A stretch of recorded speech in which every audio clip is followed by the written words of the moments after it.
ఓం నమ శివాయ. ఇప్పుడు మనం ఓం నమ శివాయ మంగళహారతి పాడుకుందాం. ఓం మంగళం ఓంకార మంగళం, ఓం నమ శివాయ మంగళం. నా మంగళం నకార మంగళం, నాదబిందుకలాతీత దేవ మంగళం.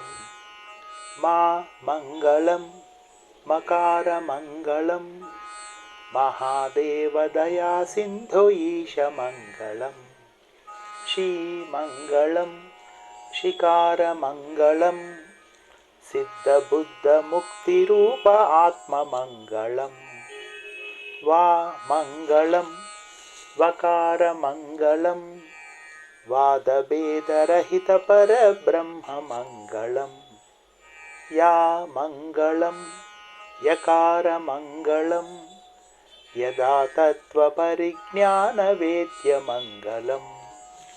ఓం మంగళం ఓంకార మంగళం, ఓం నమ శివాయ మంగళం.